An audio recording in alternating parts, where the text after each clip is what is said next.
今年奥斯卡入围10项的《罗马》是少见的黑白电影，讲述导演艾方索·科朗的童年回忆，向生命中最重要的2位女子致敬，浓浓情感感动不少观众。在各大奖勇夺最佳导演、最佳影片，不少人看好这部电影在奥斯卡也能收获满满。水中倒影映出70年代墨西哥市的小社区，导演艾方索·科朗透过镜头，带观众回到童年，向生命中最重要的女子致敬。罗马，导演艾方索·科朗，晚安克利奥，晚安苏菲。电影中的一切，大概有90%的内容都出自于我的记忆。缤纷的儿时记忆化为黑白色调，却抹不去浓浓情感，更让罗马在今年颁奖季大放异彩。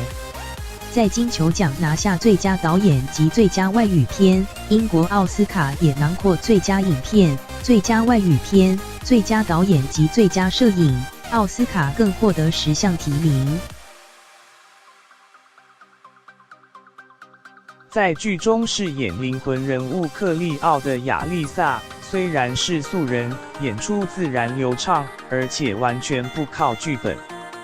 导演艾方索·科朗，每天早上我碰到演员们，我只会给其中一些人写下来的对话，让演员在无法预期其他人会说出什么的情况下，制造戏剧张力。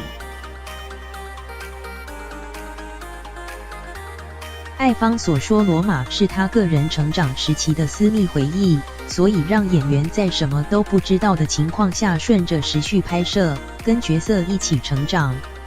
除了克利奥，另一个重要的女性角色是艾方索的母亲，演员玛丽娜·德塔维拉。她很常谈起苏菲亚，就是她的妈妈。我开拍前和艾方索常谈过，谈到1970年代的女性离婚有多么艰难，以及他如何找到患难与共的伙伴，就是克利奥。艾方索出名的一镜到底拍摄手法，在地心引力中展现人类渺小，在罗马中则是描绘克利奥守护家庭的温柔。借着琐碎小事，倾诉对家庭的深厚感情，透过主角的眼睛一窥70年代的政治纷扰以及阶级制度的不公。